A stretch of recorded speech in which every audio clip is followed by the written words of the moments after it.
ರಾಷ್ಟ್ರೀಯ ರಂಗನಾಟಕೋತ್ಸವ ಈ ಸಮಾರೋಪ ಸಮಾರಂಭದಲ್ಲಿ ನಾನು ಕೂಡ ನಮ್ಮ ಮಂಡ್ಯದ ಗೆಳೆಯರ ಬಳಗದಲ್ಲಿ ಸತತವಾಗಿ ಅದು ಹವ್ಯಾಸಿ ನಾಟಕ ತಂಡ ಗೆಳೆಯರ ಬಳಗ ಈ ಕೆಲಸ ಮಾಡ್ತಾ ಇಲ್ಲ. ಅಲ್ಲಿ ನಾಟಕಗಳನ್ನ ಮಾಡಿದವನು ಮತ್ತು ಅದ್ರ ಜೊತೆ ಕೆಲಸ ಮಾಡಿದವನು, ಕರ್ನಾಟಕದಾದ್ಯಂತ ನನ್ನ ವಿದ್ಯಾರ್ಥಿ ಜೀವನದ ದೆಸೆಯಲ್ಲಿ ಓಡಾಡಿದವನು ನಾಟಕ ತಂಡಗಳ ಜೊತೆ. ಅದೊಂದು ಅರ್ಹತೆ. ಮತ್ತು ನಾನು ಯಾವಾಗಲೂ ಕೂಡ ನನಗೆ ಅನಿಸೋದು ಅಂತ ಹೇಳಿದ್ರೆ, ಒಂದು ರಂಗಭೂಮಿಯನ್ನು ಒಂದು ಜೀವಸತ್ವ ಇರುವ ಕಲೆ ಅಂತ ನಾವು ಯಾವಾಗಲೂ ಹೇಳ್ತೇವೆ. ಸಂಗೀತವನ್ನು ನೀವು ಕಣ್ಣು ಮುಚ್ಚಿ ಕೇಳಬಹುದು, ಚಿತ್ರಕಲೆಯನ್ನು ಮಾತನಾಡದೆ ಅನುಭವಿಸ್ಬೋದು. ಅದೇ ರೀತಿ ಬೇರೆ ಬೇರೆ ಕಲಾ ಪ್ರಕಾರಗಳಿದ್ದಾವೆ.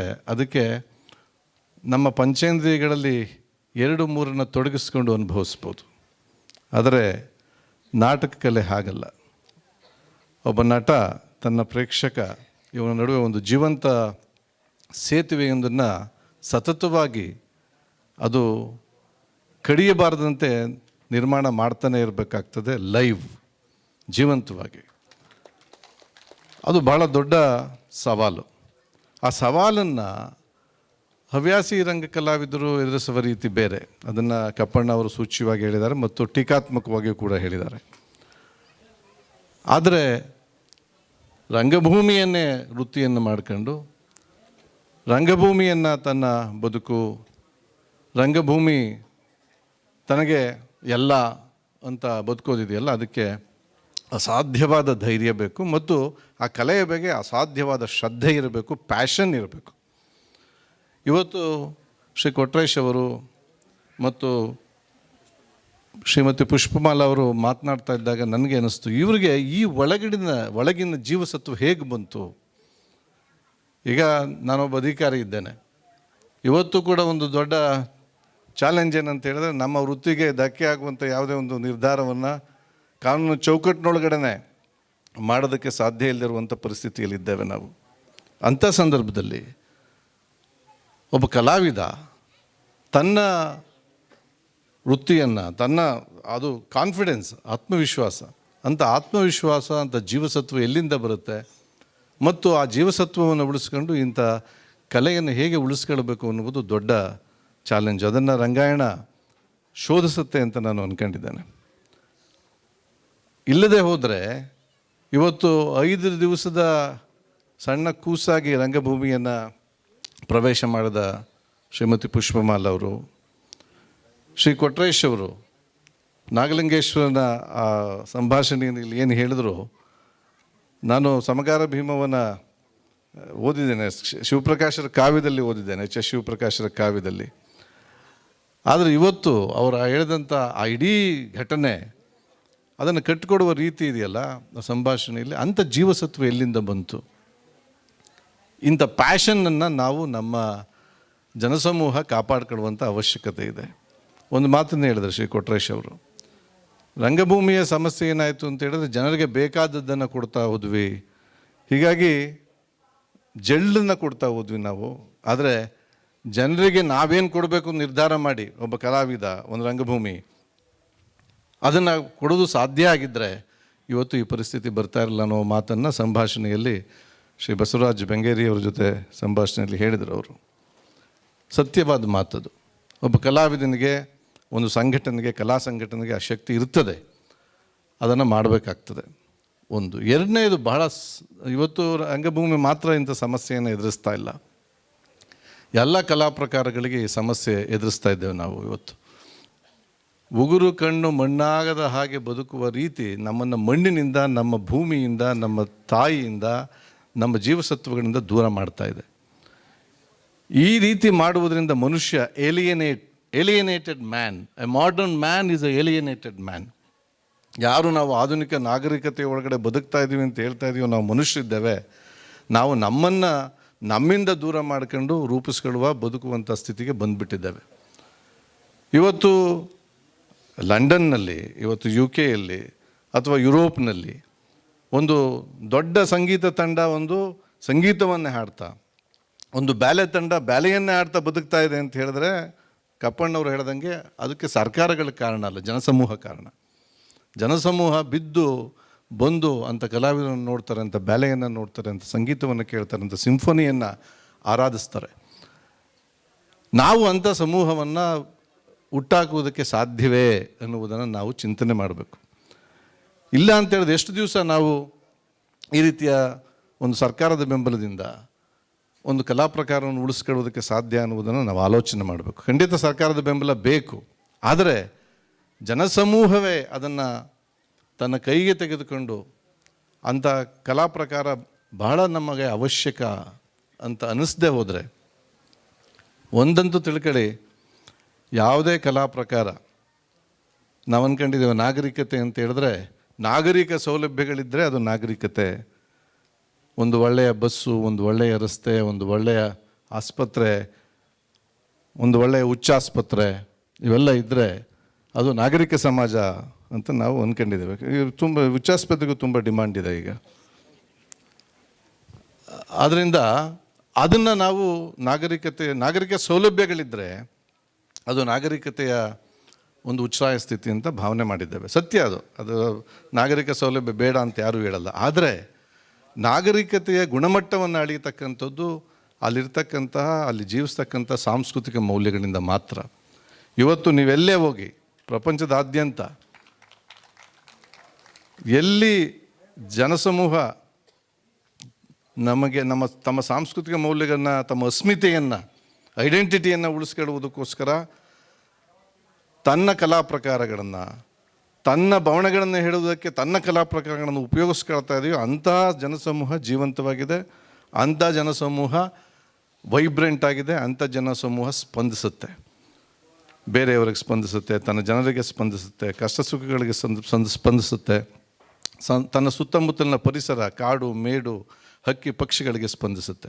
ಆದರೆ ಯಾವ ಜನಸಮೂಹ ಇದರಿಂದ ಎಲಿಯನೇಟ್ ಆಗುತ್ತೆ, ದೂರ ಆಗುತ್ತೆ, ಆ ಜನಸಮೂಹ ನಿಧಾನವಾಗಿ ಏನೇ ನಾಗರಿಕತೆಯ ಸೌಲಭ್ಯ ಇದ್ದರೂ ಕೂಡ ನಿಧಾನವಾಗಿ ಒಳಗಡೆ ಅದರ ಅಂತಃಸತ್ತ ಸತ್ತೋಗುತ್ತೆ. ಹೀಗಾಗಿ ನೋಡಿ, ಇವತ್ತು ಬುಡಕಟ್ಟು ಜನಾಂಗಗಳಲ್ಲಿ ಯಾಕೆ ಅಷ್ಟು ವೈಬ್ರೆಂಟಾಗಿ ಬದುಕ್ತಾರೆ ಅಂತ ಹೇಳಿದ್ರೆ, ಅವರು ತಮಗೆ ಅಸ್ಮಿತೆಗೆ ಕಾರಣವಾದಂಥ ತಮ್ಮ ಸಾಂಸ್ಕೃತಿಕ ಕಲಾ ಪ್ರಕಾರಗಳನ್ನು ಭಾಳ ಜತನದಿಂದ ಕಾಯ್ದುಕೊಂಡಿದ್ದಾರೆ. ಭಾಳ ನಮ್ಮ ನಾರ್ತ್ ಈಸ್ಟ್ನಲ್ಲಿರಬಹುದು, ನಾರ್ತ್ ಈಸ್ಟ್ನಲ್ಲಿ ಏಲಿಯನೇಟೆಡ್ ಪೀಪಲ್ ಅಂತ ಯಾರಾದರೂ ಇದ್ದರೆ ಅದರಿಂದ ದೂರವಾದವರು. ಜಾರ್ಖಂಡಲ್ಲಿ ಅಥವಾ ನಮ್ಮ ಬುಡಕಟ್ಟುಗಳಲ್ಲಿ ಯಾವುದು ವೈಬ್ರೆಂಟಾಗಿ ಒಂದು ಬುಡಕಟ್ಟು ಇದೆ ಅಂದರೆ ತನ್ನ ಕಲಾ ಪ್ರಕಾರಗಳನ್ನು ಭಾಳ ಸಂರಕ್ಷಣೆ ಮಾಡ್ಕೊಂಡೋದನ್ನು ಮುಂದಿನ ಜನಾಂಗಕ್ಕೆ ದಾಟಿಸುವಂತಹ, ಬದಲಾವಣೆಯೊಂದಿಗೆ ಮುಂದಿನ ಜನಾಂಗಕ್ಕೆ ದಾಟಿಸುವಂತಹ ಕೆಲಸವನ್ನು ಮಾಡ್ತಾ ಇದ್ದಾವೆ.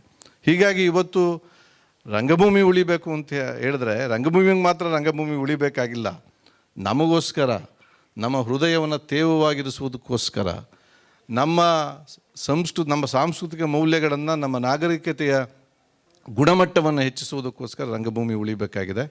ಆ ಕೆಲಸವನ್ನು ರಂಗಾಯಣದವರು ಮಾಡ್ತಾ ಇದ್ದಾರೆ. ಅದಕ್ಕೆ ನಮ್ಮ ಜಿಲ್ಲಾಧಿಕಾರಿಗಳು, ಜಿಲ್ಲಾ ಪೊಲೀಸ್ ವರಿಷ್ಠಾಧಿಕಾರಿಗಳು, CO ಎಲ್ಲ ಬಂದಿದ್ದಾರೆ. Very important. ಅವ್ರಿಗೋಸ್ಕರ ಇಂಪಾರ್ಟೆಂಟ್ ನಾನು ಹೇಳ್ತಾ ಇಲ್ಲ. ಯಾರು ಆಡಳಿತವನ್ನು ಪ್ರತಿನಿಧಿಸ್ತಾರೋ ಅವ್ರಿಗೆ ಇದರಲ್ಲಿ ಆಸಕ್ತಿ ಇದ್ದರೆ ಆ ಊರಿಗೆ ಒಳ್ಳೆಯದಾಗುತ್ತೆ ಅಂತ, ಅವ್ರಿಗೋಸ್ಕರ ಒಳ್ಳೆಯದಾಗುತ್ತೆ ಅಂತ ನಾನು ಹೇಳ್ತಾ, ಆ ಊರಿಗೆ ಒಳ್ಳೆಯದಾಗುತ್ತೆ ಅಂಥೇಳಿ. ಸಂಸ್ಕೃತಿ ಹಿಂಗೆ ಬೆಳೆಯೋದು. ಸಾಂಸ್ಕೃತಿಕ ಮೌಲ್ಯಗಳನ್ನು ಯಾವ ಜನಾಂಗ, ಯಾವ ಊರು ಕಾಯ್ದಿಟ್ಕೊಳ್ತದೋ, ಅದನ್ನು ಬೆಳೆಸ್ತದೋ, ನಾಗರಿಕ ಸೌಲಭ್ಯಗಳ ಹೊರತಾಗಿಯೂ ಆ ಊರು ರಿಚ್, ಶ್ರೀಮಂತವಾಗಿರ್ತದೆ. ನನಗೆ ಯಾವಾಗಲೂ ಅಕಿರೋ ಕುರೋಸಾವಾದು ಒಂದು ಫಿಲಮ್ ಇದೆ, 8 ಡ್ರೀಮ್ಸ್, 7 ಡ್ರೀಮ್ಸ್ ಅಲ್ಲ, 7 ಡ್ರೀಮ್ಸ್. ಅಲ್ಲಿ ಒಂದು ಹಳ್ಳಿಯ ಚಿತ್ರ ಒಂದು ಇದೆ. ಇಡೀ ಚಿತ್ರದಲ್ಲಿ 7 ಡ್ರೀಮ್ಸಲ್ಲಿ ಒಂದು ಡ್ರೀಮು ಹಳ್ಳಿಯ ಬಗ್ಗೆ, ಒಂದು ಸಣ್ಣ ಹಳ್ಳಿಯ ಬಗ್ಗೆ. ಅದು ಯಾವಾಗಲೂ ಜ್ಞಾಪಕ ಬರ್ತದೆ. ಆ ಹಳ್ಳಿ ಎಲ್ಲ ನಾಗರಿಕ ಸೌಲಭ್ಯಗಳ ಹೊರತಾಗಿಯೂ ಸಂತೃಪ್ತವಾದ ಹಳ್ಳಿ.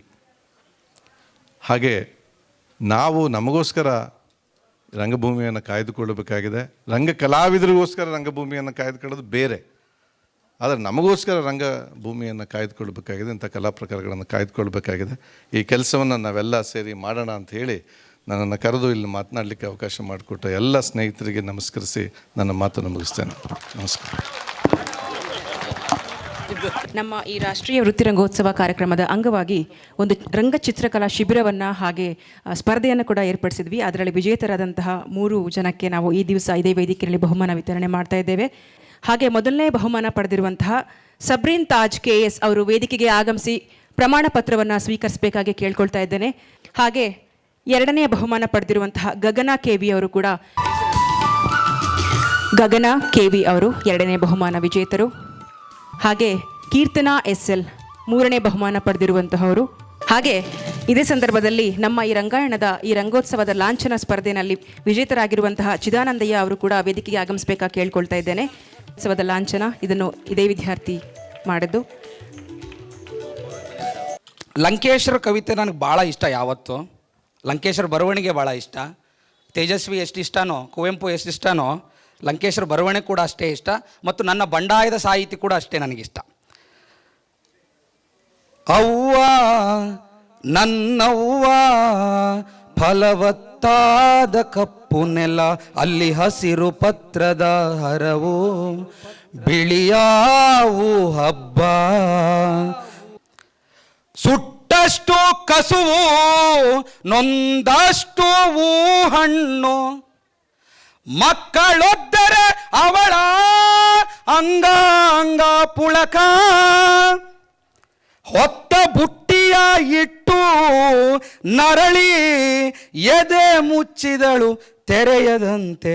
ಅವ್ವ ನನ್ನವ್ವ ಫಲವತ್ತಾದ ಕಪ್ಪು ನೆಲ, ಪಲ್ಲ ಜೋಳವ ಎತ್ತಿ ಅಪ್ಪನ್ನ ಮೆಚ್ಚಿಸಿ, ಎಂಟೆಗೊಂದು ಮಗೆ ನೀರು ಇಗ್ಗಿ, ಎಂಟೆಗೊಂದು ಮಗೆ ನೀರು ಇಗ್ಗಿ, ಮೆಣಸು ಅವರೆ ಜೋಳ ತೊಗರಿಯ ಒಲವ ಕೈಯಲ್ಲಿ ಉತ್ತು, ಹೂವಲ್ಲಿ ಹೂವಾಗಿ ಕಾಯಲ್ಲಿ ಕಾಯಾಗಿ, ಕೆಸರು ಗದ್ದೆಯ ನೋಡಿಕೊಂಡು ಯೌವನವ ಕಳೆದವಳು, ಚಿಂದಿಯ ಸೀರೆ ಉಟ್ಟುಕೊಂಡು. ಲಿಟ್ರಲಿ ನನ್ನ ತಾಯಿ ನನಗೆ ಯಾವಾಗಲೂ ನೆನಪಾಗ್ತಾಳೆ. ನನ್ನ ಅವ್ವ ಒಂಟಿ ಹೋರಾಟಗಾರ್ತಿ. ನನ್ನ ಅವ್ವ ನಾವೆಲ್ಲ ನಾಟಕ ಅದು ಇದು ಅಂತೇಳಿ ಊರೂರು ಸುತ್ತಾಡ್ತಿದ್ರೆ ನನ್ನ ಅವ್ವ ಒಂಟಿ ಮನೆಯಲ್ಲಿ ಒಂಟಿ ಹೋರಾಟಗಾರ್ತಿಯಾಗಿ ಬದುಕನ್ನು ಕಟ್ಟಿದ್ಲು. ನಾನು ಹಾಗಾಗಿ ಯಾವಾಗಲೂ ಹೇಳ್ತೀನಿ, ನನ್ನ ಅವ್ವನ ಒಂಟಿ ರಾತ್ರಿಗಳು ನಮಗೆ ಧೈರ್ಯವನ್ನು ಕೊಡ್ತು. ನನ್ನ ಅವ್ವನ ಕಣ್ಣೀರಿನ ಅಡಿಗೆ ಮನೆ ನನಗೆ ಮೃಷ್ಟಾನ್ನ ಭೋಜನ ಆಯಿತು ಅಂತ ಯಾವಾಗಲೂ ಹೇಳ್ತೀನಿ.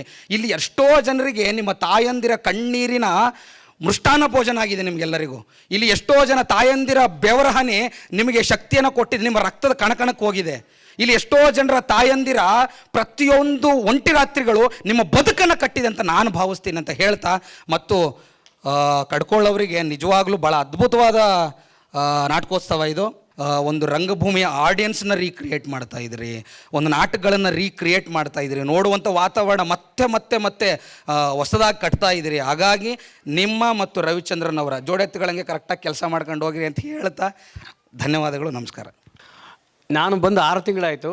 ನನ್ನ ಚಟುವಟಿಕೆಗಳನ್ನು ಶುರು ಮಾಡ್ಕೊಂಡಿದ್ದೀನಿ. ನನ್ನ ಬೆನ್ನು ನಾನು ತಟ್ಕೊಳ್ಳೋದಿಲ್ಲ. ನಿಮ್ಮೆಲ್ಲರಿಗೂ ಕೂಡ ಸಂತೃಪ್ತಿ ಆಗುವ ಹಾಗೆ ನಾನು ಕೆಲಸ ಮಾಡ್ತೀನಿ ಅಂತೇಳಿ ಈ ಸಂದರ್ಭದಲ್ಲಿ ಹೇಳ್ತೀನಿ. ನನಗೆ ಮಾದರಿಗಳಿಲ್ಲ, ಆದರೆ ನಾನು ಮಾದರಿಗಳನ್ನು ರೂಪಿಸ್ಕೊತಾ ಇದ್ದೀನಿ. ಬೇರೆ ರಂಗಾಯಣಗಳಿಗಾದರೆ ಮೈಸೂರು ಅಥವಾ ಕಾರಂತ ಮಾದರಿ ಇದೆ. ಕಾರಂತರ ಅಂದ್ಕೊಳ್ಳಿ, ನನಗೆ ಕಾರಂತರ ಬಗ್ಗೆ ನಾನು ಓದ್ಕೊಂಡಿದ್ದೀನಿ.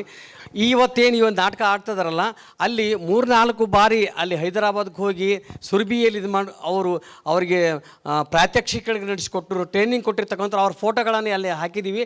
ಅವ್ರು ಕುಂತ ಕುರ್ಚಿಯೇ ಅಲ್ಲಿದೆ. ಹಾಗೆ ಕಾರಂತರ ಮಾದರಿ ನನಗೂ ಕೂಡ ಮಾದರಿಯಾಗಲಿ. ಮತ್ತು ವೃತ್ತಿರಂಗಭೂಮಿಯ ತನ್ನ ಸೋಪಜ್ಞಶೀಲ ಒಂದು ಪರಂಪರೆ ಇತ್ತಲ್ಲ, ನಾವು ಪರಂಪರೆಯನ್ನು ಮರಿಲಿಕ್ಕೆ ಆಗೋದಿಲ್ಲ ಯಾವುದೇ ಕಾರಣಕ್ಕೂ. ಇವತ್ತಿನ ಸಮಕಾಲೀನ ಮೌಲ್ಯಗಳನ್ನು ಆಧರಿಸಿಕೊಂಡು ಅಪ್ಡೇಟ್ ಮಾಡ್ತಕ್ಕಂಥ ಕೆಲಸ ಮಾಡ್ತೀನಿ. ನಿಮ್ಮೆಲ್ಲರ ಸಹಕಾರ ಇರಲಿ. ಸರ್ಕಾರದ ಜೊತೆಗೆ ನಿಮ್ಮೆಲ್ಲರ ಸಹಕಾರ ನನಗೆ ಬಹಳ ಅಗತ್ಯವಾಗಿದೆ. ಕಲಾವಿದರು ಇರ್ಬೋದು, ಬೇರೆ ಬೇರೆ ಇರೋದು ಸಾಹಿತಿಗಳಿರ್ಬೋದು, ಬಂಡಾಯದವರು ಇರ್ಬೋದು, ಬೇರೆ ಬೇರೆ ಪ್ರಗತಿಪರ ಇರ್ಬೋದು, ಎಲ್ಲರೂ ಸಹಕಾರ ನಾನು ಬಯಸ್ತೀನಿ. ನಾನು ಏನಾರು ತಪ್ಪು ಮಾಡಿದರೆ ದಯವಿಟ್ಟು ನನಗೆ ಫೋನ್ ಮಾಡಿ ಹೇಳಿ, ನಾನು ನಿಮ್ಮ ಖಂಡಿತವಾಗ್ಲೂ ನಾನು ತಪ್ಪು ತಿದ್ದುಕೊತೀನಿ.